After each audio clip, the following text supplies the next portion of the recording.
Subjek firman Tuhan yang akan kita pelajari hari ini ialah keindahan pertaubatan.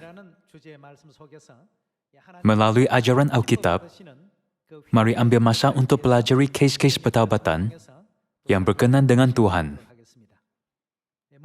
Pertama sekali, secara ringkas, taubat bermaksud bahawa seseorang kembali kepada Tuhan selepas dia meninggalkannya. Dengan kata lain, hati dosa seseorang yang berpaling kepada dunia kembali sepenuhnya kepada dunia rahmat Tuhan. Itulah pertaubatan. Apabila kita melihat maksud pertaubatan di dalam Alkitab, kita dapat melihat keindahan pertaubatan dalam perumpamaan anak derhaka. Dan kita juga dapat lihat sejarah indah Nabi Yunus yang bertaubat kepada Tuhan, serta memenuhi kehendaknya untuk membimbing banyak roh kepada keselamatan. Pertaubatan sentiasa membuahkan hasil yang indah dan boleh dianggap sebagai sikap keagamaan. Jadi, bagaimana Alkitab katakan tentang orang yang tidak bertaubat? Mereka tidak boleh pergi ke syurga. Dulu, kita membelakangi Tuhan di kerajaan Tuhan dan turun ke bumi ini. Jika hati kita penuh dengan hati yang menuju ke dunia, sekarang kita harus berpaling dari dunia, dan hati kita mesti berbalik kepada Bapa dan Ibu syurgawi. Alkitab memanggil hal ini sebagai pertaubatan. Dan dalam perumpamaan anak yang derhaka, apabila anak itu meninggalkan rumah bapa, dia fikir bahawa dia dapat melakukan segala sesuatu sendiri. Tanpa bapa dan bantuannya pun, aku dapat melakukan segala sesuatu. Dia berfikir sebegitu dan pergi ke negara yang jauh. Namun, di negara itu, dia tidak dapat mencapai apa yang dia mahukan. Apabila dia berfikir bahawa semuanya tidak dicapai menurut kehendak manusia, dia teringat akan bapa dan kampung halaman. Akhirnya, hatinya sama sekali berubah. Dulu, dia membelakangi bapanya dan meninggalkan kampung halaman. Tapi kini dia kembali kepadanya. Hal ini disebut sebagai pertaubatan dalam Alkitab. Dan akhirnya, ia dinyatakan sebagai keindahan. Jadi Yesus berkata bahawa seorang pendosa yang bertaubat adalah lebih berharga daripada 99 orang benar di syurga. Saya fikir itu adalah sesuatu yang dapat kita semua ingat. Jika kita tidak bertaubat, kita tidak dapat menerima keselamatan atau memasuki kerajaan syurga. Apabila kita memikirkannya sekali lagi, pertaubatan betul-betul indah dan amat diperlukan serta berharga bagi iman kita. Itulah sebabnya Yesus menyebut pertaubatan terlebih dahulu, apabila dia menjelaskan kerajaan syurga pada 2000 tahun lalu. Hal itu kerana kita boleh melihat syurga apabila kita bertaubat. Yesus berseru, "Bertobatlah, sebab kerajaan syurga sudah dekat." Kita dapat melihat dan memastikan hal ini dalam Perjanjian Baru. Apabila kita bertaubat, kita semua boleh berubah menjadi orang yang indah. Apabila kita mengakui dosa dan bertaubat, sepanjang minggu berdoa hari pengampunan dosa, kita dapat menjadi anak-anak yang menggembirakan Tuhan, seperti Yunus dan anak derhaka yang kembali. Hari ini, mari lihat Alkitab terhadap ajaran tentang pertaubatan seperti itu. Mari lihat buku Kisah Para Rasul, bab 3 ayat 19.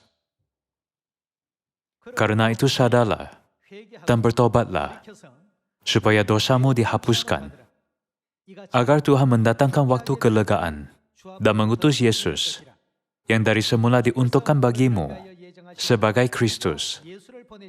Kristus itu harus tinggal di surga sampai waktu pemulihan segala sesuatu, seperti yang difirmankan Tuhan dengan perantaraan nabi-nabinya yang kudus di zaman dahulu. Tuhan mendatangkan kelegaan kepada setiap roh dan sukacita kepada anak-anaknya yang bertaubat. Mari lihat buku Kisah Para Rasul, bab 26 ayat 20. Tetapi mula-mula aku memberitakan kepada orang-orang Yahudi di Damsyik, di Yerusalem, dan di seluruh tanah Yudea, dan juga kepada bangsa-bangsa lain, bahwa mereka harus bertobat dan berbalik kepada Tuhan, serta melakukan pekerjaan-pekerjaan yang sesuai dengan pertobatan itu. Rasul Paulus berkata bahwa salah satu kerja yang dia lakukan adalah memberitakan kepada orang bahwa mereka harus bertobat dan berbalik kepada Tuhan, serta melakukan pekerjaan-pekerjaan yang sesuai dengan pertobatan itu. Yesus juga berseru, "Bertobatlah, sebab kerajaan syurga sudah dekat," dan membuka pintu Injil yang pertama. Pertobatan amat diperlukan dalam iman kita. Alkitab mengingatkan kita bahwa inilah yang utama, dan terutama sebagai bahagian kehidupan iman. Perbuatan yang berbalik kepada Tuhan, yang telah seseorang tinggalkan, dan hati dosa yang ke arah dunia, berbalik ke dunia rahmat Tuhan. Itulah pertobatan.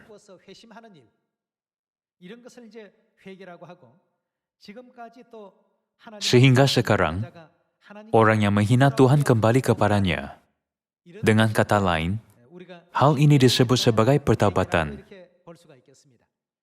Mari lihat buku Lukas bab 15 ayat 11 tentang perumpamaan anak derhaka yang diajar oleh Tuhan mengenai keindahan pertobatan. Ada seorang mempunyai 2 anak laki-laki. Kata yang bungsu kepada ayahnya, "Bapa, berikanlah kepadaku bagian harta milik kita yang menjadi hakku." Dengan kata lain, anak kedua itu berkata kepada bapa, "Berikanlah terlebih dahulu harta pusaka yang akan aku warisi." Dia berharap jika dia menerima warisan daripada bapa dan melakukan sesuka hati, dia akan menikmati kehidupan yang lebih baik, serta lebih bahagia daripada sekarang. Dia tenggelam dalam harapan yang kabur itu. Jadi akhirnya, dia membelakangi bapanya.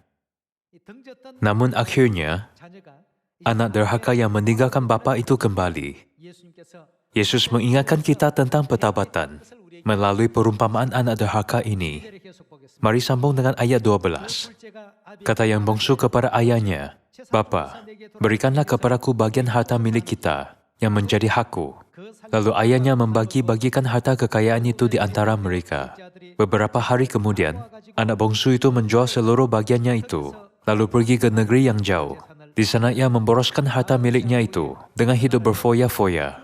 Setelah dihabiskannya semuanya, timbullah bencana kelaparan di dalam negeri itu, dan ia pun mulai melarat. Lalu ia pergi dan bekerja pada seorang majikan di negeri itu. Orang itu menyuruhnya ke ladang untuk menjaga babinya. Lalu ia ingin mengisi perutnya dengan ampas yang menjadi makanan babi itu. Tetapi tidak seorang pun yang memberikannya kepadanya. Lalu ia menyadari keadaannya. Katanya, "Betapa banyaknya orang upahan Bapakku yang berlimpah-limpah makanannya. Tetapi aku di sini mati kelaparan. Aku akan bangkit dan pergi kepada Bapakku dan berkata kepadanya, 'Bapa, aku telah berdosa terhadap syurga dan terhadap Bapa. Aku tidak layak lagi disebutkan anak Bapa. Jadikanlah aku sebagai salah seorang upahan Bapa.' Maka bangkitlah ia dan pergi kepada bapanya. Ketika ia masih jauh, ayahnya telah melihatnya. Lalu tergeraklah hatinya oleh belas kasihan. Ayahnya itu berlari mendapatkan dia, lalu merangkul dan mencium dia. Kata anak itu kepadanya, 'Bapa, aku telah berdosa terhadap syurga dan terhadap Bapa. Aku tidak layak lagi disebutkan anak Bapa.' Tetapi ayah itu berkata kepada hamba-hambanya, 'Lekaslah bawa kemari jubah yang terbaik, pakaikanlah itu kepadanya, dan kenakanlah cincin pada jarinya, dan sepatu pada kakinya, dan ambillah anak lembu tambun itu, sembelihlah dia dan marilah kita makan dan bersuka cita. Sebab anakku ini telah mati dan menjadi hidup kembali. Ia telah hilang dan didapat kembali. Maka mulailah mereka bersukaria.' Di sini, bapa itu tidak menegur anaknya yang telah bertaubat dan kembali dari kesilapan yang lalu. Sebaliknya, dia sangat gembira dengan anaknya yang bertaubat dan kembali sehingga dia mengadakan pesta, mengenakan cincin pada jarinya, dan mengenakan jubah yang terbaik kepadanya. Dengan ini, dia mengalu-alukan anaknya yang telah bertaubat dan kembali. Kita boleh berkata bahwa pertaubatan dianggap sebagai perbuatan yang indah bagi Tuhan. Meskipun kehidupan silam kita semua dinodai dosa, apabila hati kita bertaubat sepenuhnya, seperti anak derhaka itu, dan kembali kepada Tuhan serta berazam, "Aku akan hidup menurut ajaran Tuhan." Itu betul-betul bertaubat. Tapi jika kita berulang kali berdosa dan berfikir, Tuhan akan mengampuni kalau aku bertaubat.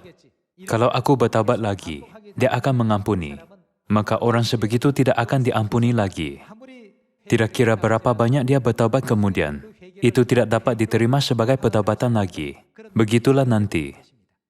Anak derhaka itu berfikir bahawa dia akan lebih gembira walaupun dia meninggalkan bapanya. Tapi apabila dia pergi ke negara yang jauh, dia menyadari bahawa sendiri sudah salah. Aku harus pergi kepada Bapa. Ketika dia mempunyai kesedaran dan keazaman itu, hasil yang benar-benar baik menantikannya. Bapanya mengalu-alukannya, memakaikannya jubah yang terbaik, mengenakan cincin pada jarinya, dan membawa anak lembu tambun untuk mengadakan perjamuan. Kita dapat memahami kes rahmat ini melalui buku Lukas bab 15. Bertaubat dan berbalik, serta kembali kepada Tuhan. Hati dosa yang tertuju pada dunia dosa, berbalik ke dunia rahmat Tuhan. Itulah bertaubat. Kita harus sentiasa menganggap hal kerajaan Tuhan lebih berharga daripada apa-apa pun, dan hati kita harus tuju pada kerajaan syurga. Hal itu boleh dianggap sebagai pertaubatan sejati, bukan? Dosa yang kita lakukan di syurga dan di bumi ini, dosa yang tidak mentaati kehendak Tuhan, dosa yang tidak bertindak kerana tiada iman, serta dosa yang tidak mematuhi sepenuhnya ajaran bapa dan ibu, dan lain-lain. Melihat kembali kehidupan kita dari dulu sehingga sekarang, ada banyak perkara yang perlu kita taubat dan akui. Saya harap agar kita semua mengakui dosa kita sepenuhnya kepada Tuhan. Mari lihat buku Yehezkiel, bab 18 ayat 30. Oleh karena itu, aku akan menghukum kamu masing-masing menurut tindakannya, hai kaum Israel. Demikianlah firman Tuhan. Bertobatlah dan berpalinglah dari apa? Dari segala durhakamu, supaya itu jangan bagimu menjadi batu sandungan yang menjatuhkan kamu ke dalam kesalahan. Buangkanlah daripadamu segala durhaka yang kamu buat terhadap aku, dan berbaharuilah hatimu dan rohmu. Mengapakah kamu akan mati, hai kaum Israel?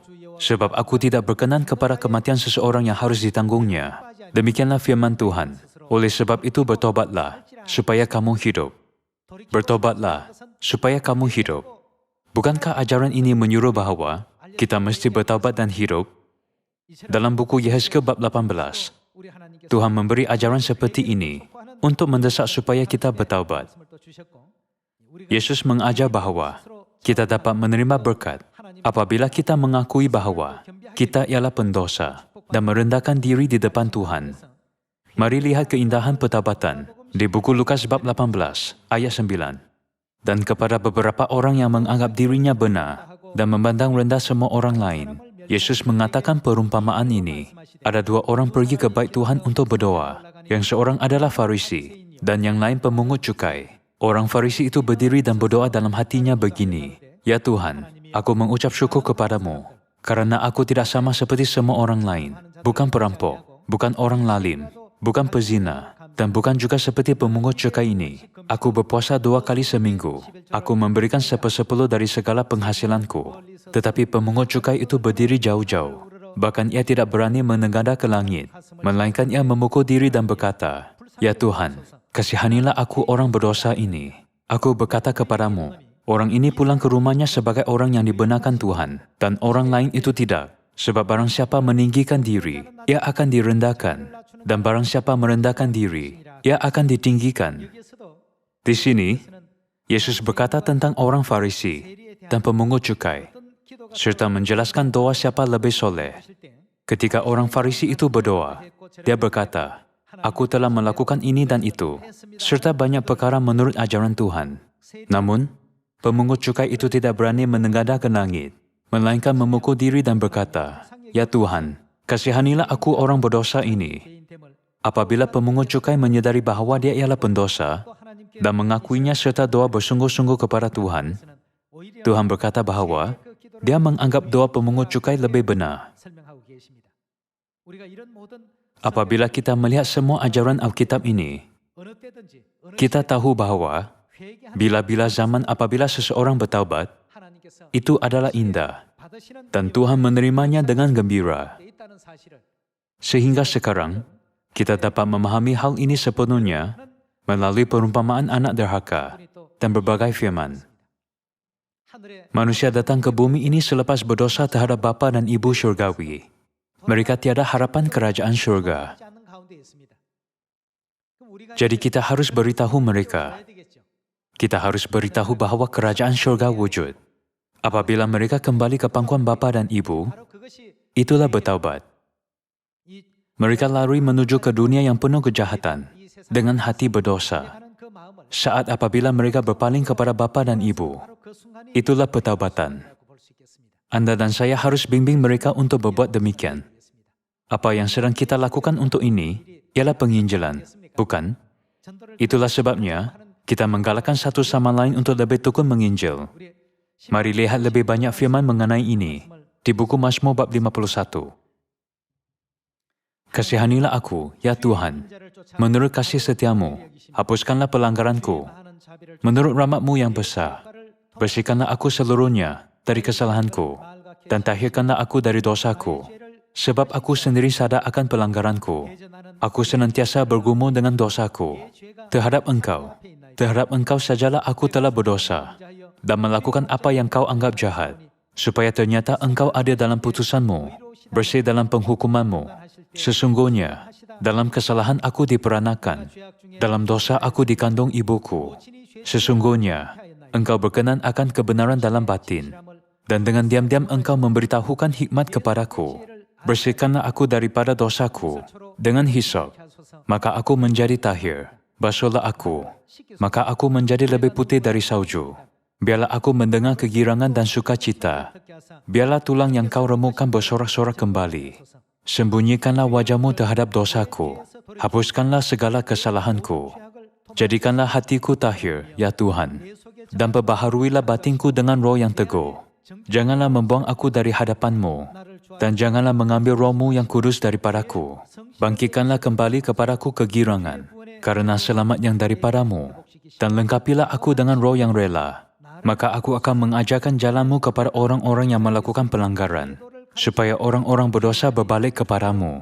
Lepaskanlah aku dari hutang darah, ya Tuhan, Tuhan keselamatanku. Maka lidahku akan bersorak-sorai, memberitakan keadilan-Mu. Ya Tuhan, bukalah bibirku, supaya mulutku memberitakan puji-pujian kepadamu. Sebab Engkau tidak berkenan kepada korban sembelihan. Sekiranya ku persembahkan korban bakaran, Engkau tidak menyukainya. Korban sembelihan kepada Tuhan ialah jiwa yang hancur, hati yang patah dan remuk. Tidak akan Kau pandang hina, ya Tuhan. Korban sembelihan kepada Tuhan ialah jiwa yang hancur. Ini bermaksud hati yang bertaubat, bukan? Dalam puisi Daud di buku Mazmur bab 51, dia mengakui dosanya kepada Tuhan. Ini juga memberitahu bagaimana kita juga harus mengakui dosa kepada Tuhan. Ayat 18. Lakukanlah kebaikan kepada Sion, menurut kerelaan hatimu. Bangunkanlah tembok-tembok Yerusalem, maka engkau akan berkenan kepada korban yang benar, korban bakaran dan korban yang terbakar seluruhnya. Maka orang akan mengorbankan lembu jantan di atas mezbahmu. Dalam bab ini, kita dapat melihat seperti berikut. Bersihkanlah aku seluruhnya dari kesalahanku, dan tahirkanlah aku dari dosaku, sebab aku sendiri sadar akan pelanggaranku. Aku senantiasa bergumul dengan dosaku. Terhadap Engkau sajalah aku telah berdosa, dan melakukan apa yang Kau anggap jahat, supaya ternyata Engkau ada dalam putusan-Mu, bersih dalam penghukuman-Mu. Permohonan dan seruan tersebut dipanjatkan kepada Tuhan. Hari ini, seperti tertulis dalam puisi Daud, semoga kita lebih-lebih lagi mengakui dosa sebagai pendosa di depan Tuhan. Jika dulu hati kita berpaling daripada Tuhan dan menuju ke dunia yang berdosa ini, sekarang kita perlu berbalik. Kita harus ubah arah kita dan pandang Tuhan. Kita mesti hanya ikut jalan yang diambil Tuhan. Jadi, antara 66 buku Alkitab, apakah firman terakhir yang Tuhan tinggalkan? kita mesti mengetahuinya. Apakah itu? Bukankah itu marilah? Kepada semua anak yang dahulu meninggalkan bapa dan ibu, mereka berkata, semua orang, marilah kepada kami. Roh dan pengantin perempuan berkata apa? Marilah. Sekarang, semua berbalik dan datang kepada kami. Hati kita berdosa apabila kita meninggalkan bapa dan ibu. Tapi apabila kita kembali, kita tidak boleh kembali tanpa bertaubat. Semuanya bertaubat dan pulang. Ialah kehendak bapa dan ibu. Apabila kita berbuat demikian, itulah babak yang paling indah antara 66 buah buku Alkitab. Setiap kali kita baca 66 buah buku Alkitab, walaupun marilah ialah firman yang pendek, kita tahu bahawa firman itu betul-betul ada banyak maksud dalamnya. Jika kita masih ada minda yang tertuju pada dunia, marilah tanggalkan semuanya. Setelah bertaubat betul-betul, kita mesti menyedari kehendak bapa dan ibu.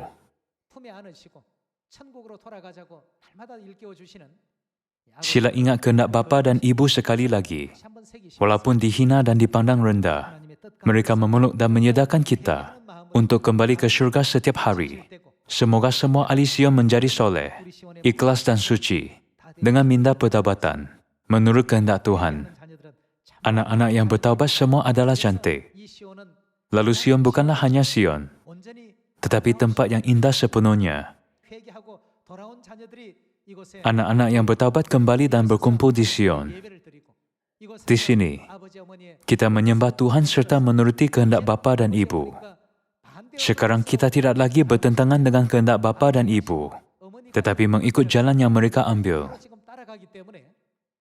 Bukankah ada ungkapan, dari Sion, puncak keindahan, Tuhan tampil bersinar?